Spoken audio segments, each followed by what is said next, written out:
Okay, you guys, today we're going to do lesson 4.1.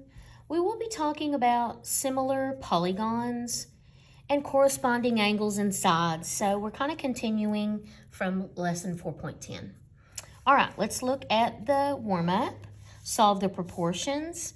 Here you would put 6 over x is equal to 10 over 15.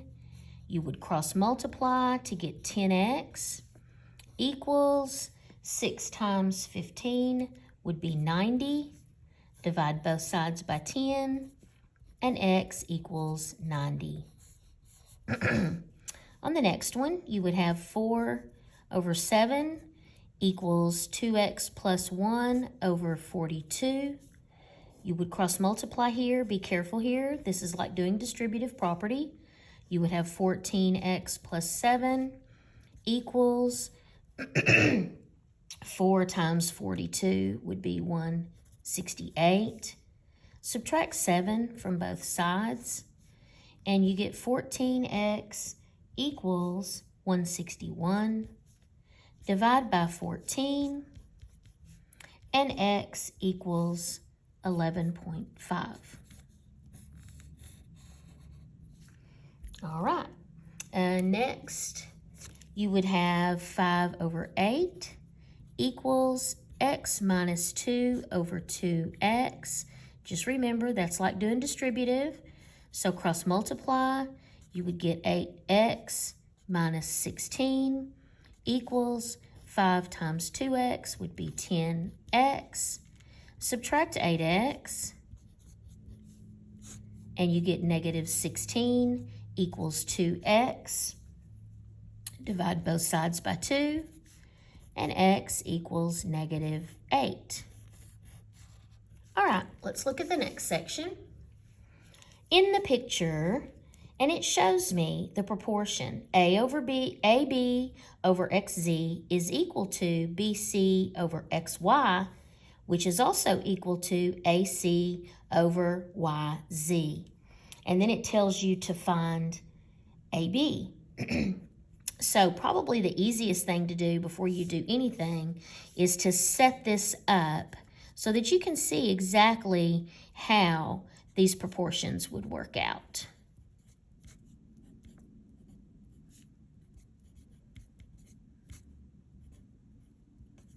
All right, so now you know exactly which sides correspond to which sides, so then you'll be able to set them up properly. When it tells you to find AB, so here is part of AB, all right? So you're going to have AB over XZ. XZ is 24, okay? And then when you go to set that equal to it, you need to take a look at the picture and you need to find your constant, okay? Constant being corresponding sides where you have measures on both of them. In this case, you have 8 and you have 12. 8 is AC and 12 is YZ. So here you would do 8 over 12. This is your constant, 8 over 12. Then you cross multiply. 8 times 24 would be 192 equals 12 times AB is 12AB. Divide both sides by 12 and AB equals 16. All right, the next question is find BC. So here is your proportion with BC, okay? It's BC over XY. So you would set BC over XY is 21 equals, and again, you would use that constant of 8 over 12, just like we did in our notes. And then you're going to cross multiply. 8 times 21 is 168 equals 12 times BC is 12 BC. Divide both sides by 12, and BC equals 14. Okay, and then there was one more question that said, what is AB to XZ? So AB, we have already picked out, is 16. And then XZ is 24. Now, there's several different ways that you can write that. You can do it as like that, as in 16 over 20, 16 is to 24, or you can put it in fraction format, 16 over 24. Either way, you have to simplify that. You find the largest number that you can divide both of those by, which is 8, and that would give you 2 to 3, or you could also write it as 2 to 3. All right, let's take a look at similar polygons, because this is what we're talking about in our lesson. Now, similar does not mean congruent, okay? Similar means that they have the same shape, but not the same size, okay? And it even says they are shapes whose angles are congruent and side lengths are proportional, okay? This is the symbol that you use when figures are similar. Notice that it is really close to the sign that we use for congruent, which is an equal sign with that above it. This time you just use this. And this little, some people call it a tilde, but that just means that they are similar.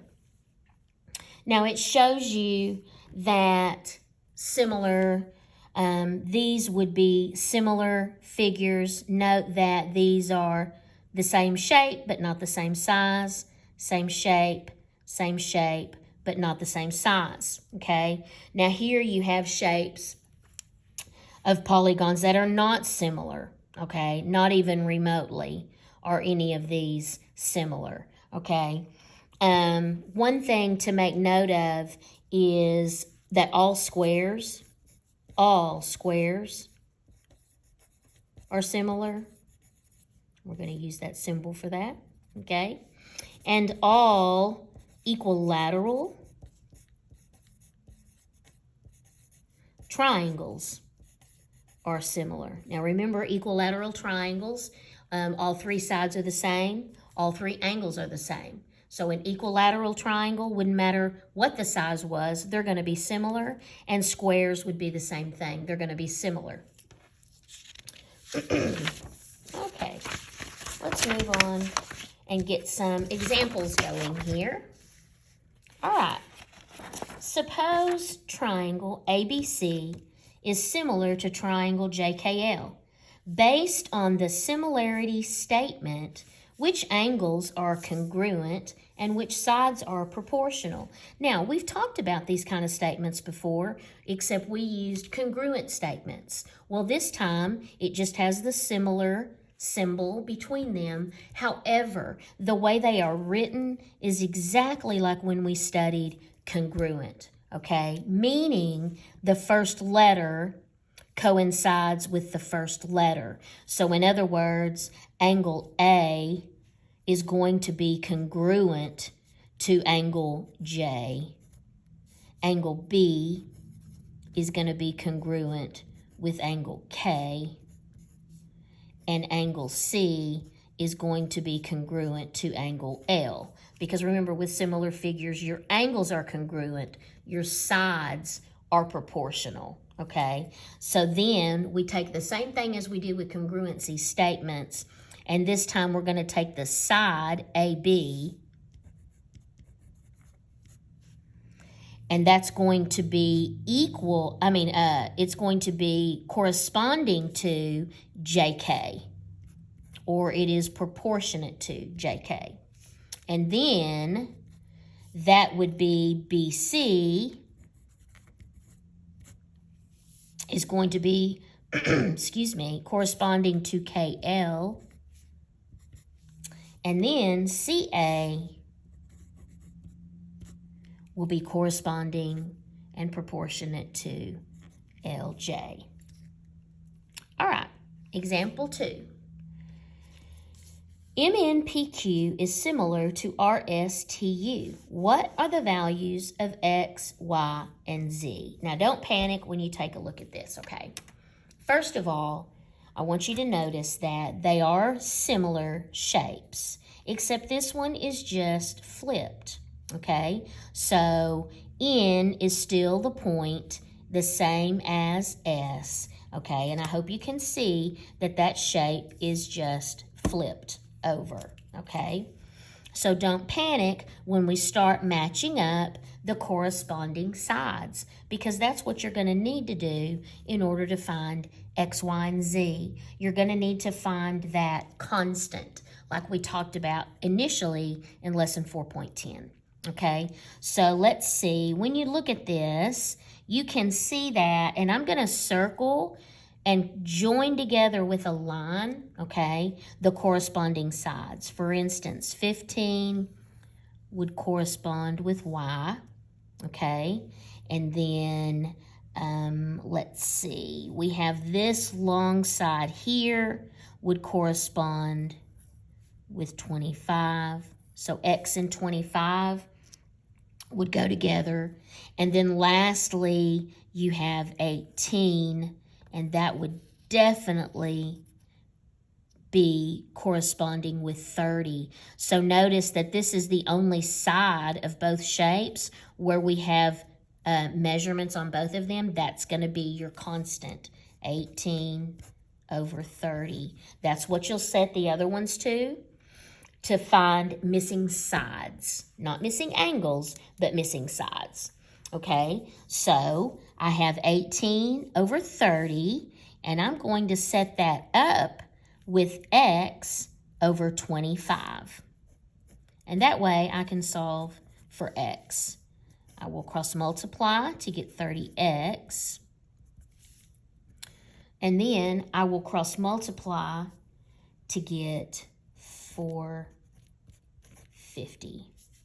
Divide by 30. And X equals 15.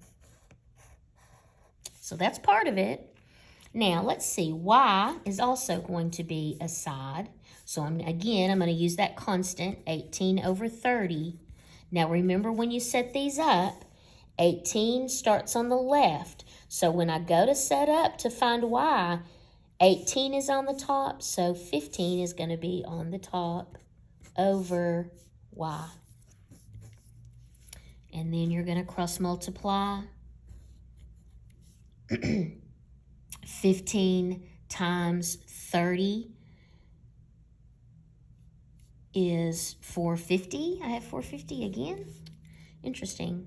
Equals 18 times Y is 18Y. Divide by 18. And this time Y equals 25. Okay. Now, the last thing I have to do is solve for Z. Now, when you look at Z, you are going to notice that it is in the same angle. This I'm going to put a box around as 115. Okay? So this is going to tell me that because these are in the exact same spots in the figures, remember that the sides are proportional in similar figures, but the angles are congruent. So you can go ahead and say that angle Z is equal to 115 degrees. Because of the fact that angles are congruent, sides are proportionate. Okay, let's take a look at example 3. ABCD and UVWX are below. Are these two rectangles similar? Now the question would be, I'm not sure. All right, so let me show you how you would do that. First of all, you're going to match up your corresponding sides. So you would match up 12 with 24. And you would match up 8 with 18. Except the only difference that you're going to have here is you're going to think back to when we did scale factor, okay? And we're about to get into reviewing scale factors again. But what you do to set this up is you're going to put your second shape on the top. So you would do 24 over 12.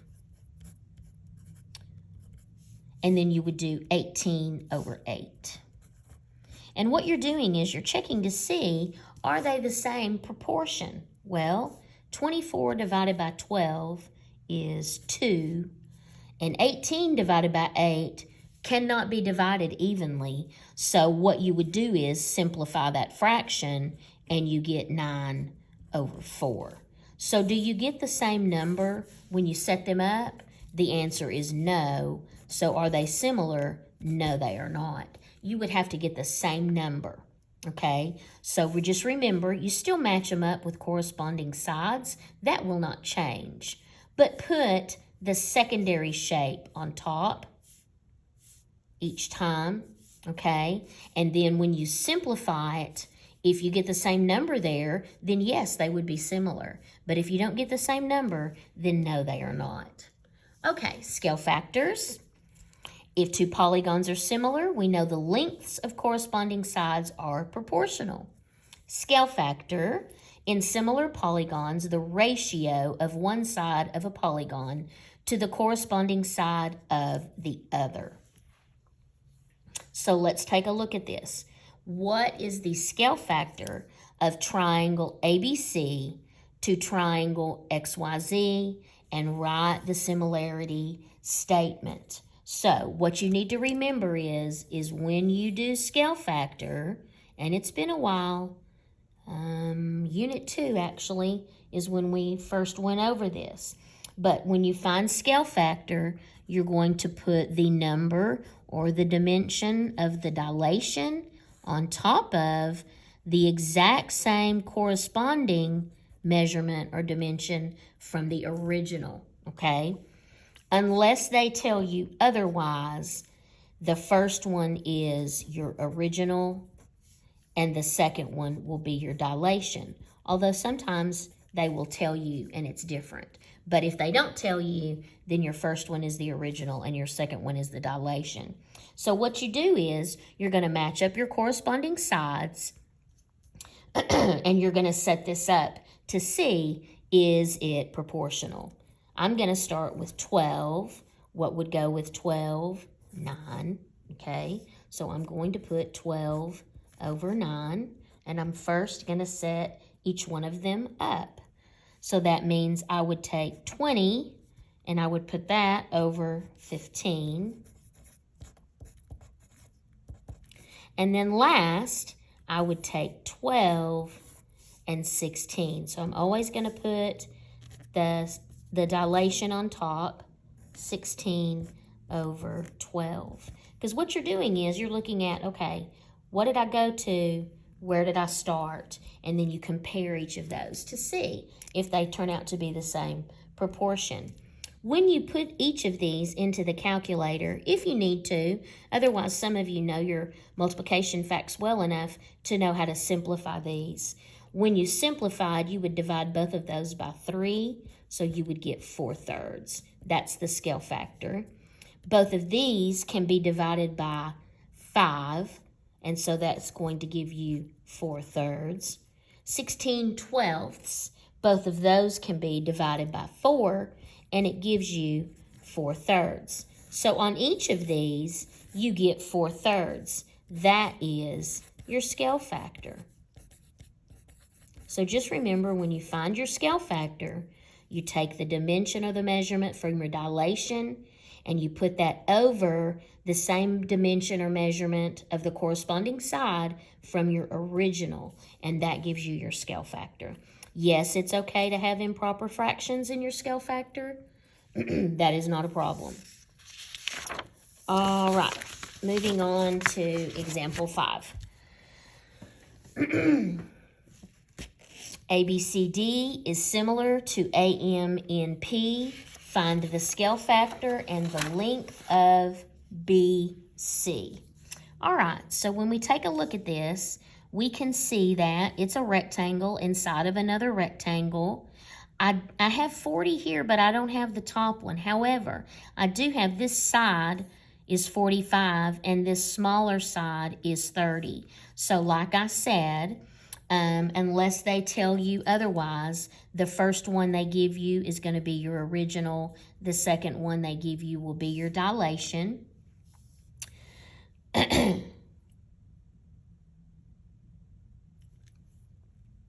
sorry. Let me get a I got to get a drink. Okay, so what you're going to do is you're going to take a look at this and say, all right, so if ABCD is my original, that's the bigger one, okay? And then that number is actually 45. That's from my original. And my dilation is going to be 30, okay? That's my dilation. And if I'm finding the scale factor, remember that's dilation over original. Okay, so I'm going to take my dilation, 30, over my original, which is 45. Okay, always simplify if you can. You definitely want to simplify. And both of these can be divided by 15. So that would be 2/3. So my scale factor is 2/3. Now it tells me also find the length of BC.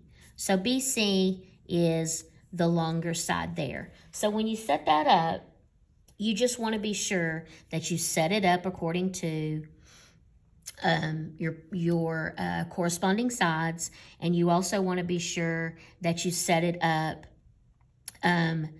the same way on the left as you do on the right, okay? So 30 over 45 is going to be my constant, okay? And that's dilation over original.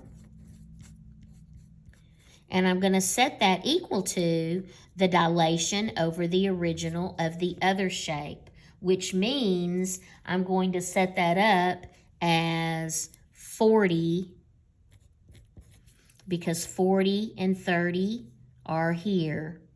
45 and BC is the one that I don't have. So 40 would go on top and BC.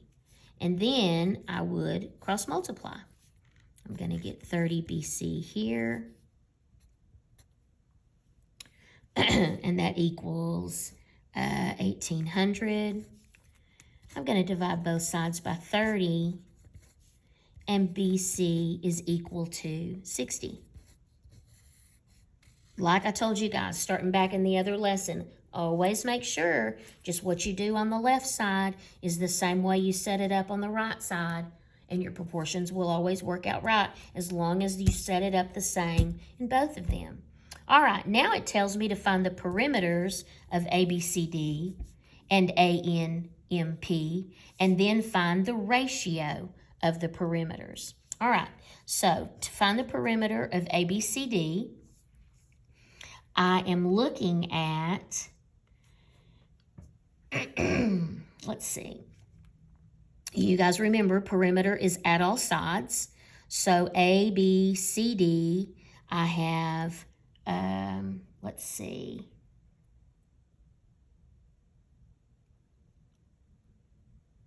Am I looking at the larger one? Yes.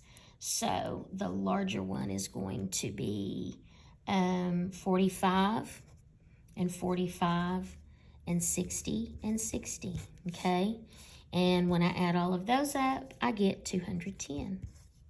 And then I'm going to add up AMNP and find the perimeter of that one. And then when I take a look at that one, it is going to be 30 and 30 and 40 and 40. You're just adding all sides. Now you might do it differently and combine it and say 60 plus 80, and that's fine. I'm just trying to be basic for the people that may struggle just a little bit in math to know that you just add all the sides all the way around. That's all perimeter is. And when you add those up, you get 140. So there's my two perimeters. And now what I'm looking at here is they want me to find the ratio of the perimeters.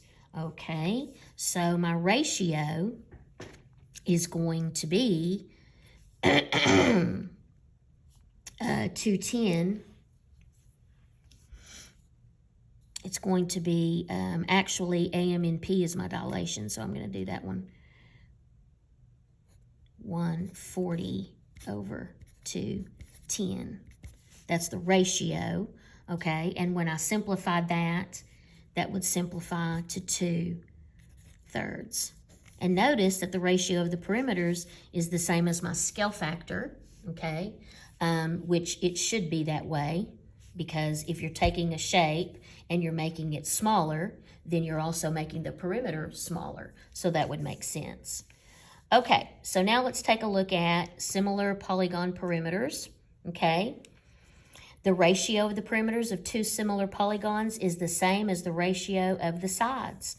In addition to the perimeter having the same ratio as the sides, all parts of a polygon are in the same ratio as the sides. This includes diagonals, medians, mid-segments, altitudes, and others. Now, I know that's a bunch of words that we've just done in the last unit, okay? But it does include all of them, because if you think about it, if they're similar and then you're making them bigger and the angles stay the same, only the sides get longer, okay, it is going to be the same because you're not changing the shape of it. You're only changing the length of the sides or the length of the diagonals, which would also affect the length of the median, okay? And it's all still going to be in the same proportion. Okay, so let's take a look at example 7. It tells me that triangle ABC is similar to triangle MNP. The perimeter of triangle ABC is 150. And then it tells me that AB equals 32. Now remember, AB would be one side of that triangle, is 32. And then MN is 48. So that means MN is 48, okay? And AB is 32. So see, it's giving you the corresponding sides of that triangle. It's giving you the two measurements, okay? So what you want to do is you want to take a look at that. Remember, unless they tell you otherwise, the first one is your original and the second one is your dilation, okay?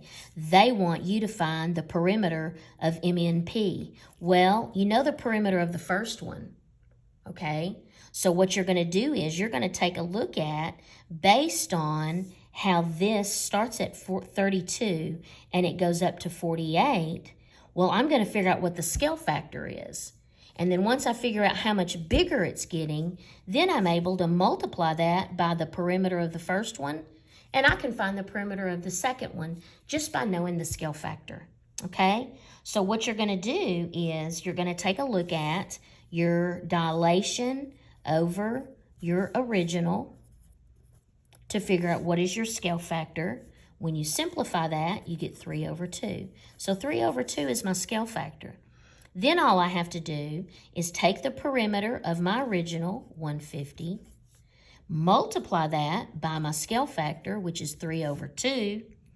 And when I do that, I get 225. And that is the perimeter of my dilation, which is 225. Okay, next. If anybody plays baseball, you're going to appreciate this question. Okay, the baseball diamond is on the left, and the softball diamond is on the right. All the angles and sides are congruent, so all squares are similar. And I said that at the very beginning of the lesson, if you listened. All of the sides in the baseball diamond are 90 feet and 60 feet long in the softball diamond. What is the perimeter of each one? Now remember, I told you guys that if it's a square, it's the same all the way around, no matter what. And the same here. And you can tell by the congruent markings as well. They're all going to be the same. So the perimeter of the baseball, remember they said that one was first, you would add all the sides and you get 360. The softball diamond is the second one, and it is 60 all the way around. Add all the sides and you get 240. Now it's asking, what is the scale factor? Well, like I've told you, unless they tell you otherwise, the first one that they show you is your original, and the second one they show you is your dilation. They haven't told us any different in this question. So that means I'm going to take my dilation, I'm going to put that over my original, and that's how I find my scale factor, okay? So my dilation was 240, and my original was 360. And when you simplify that, you get 2/3. So 2/3 is my scale factor. And that concludes our lesson.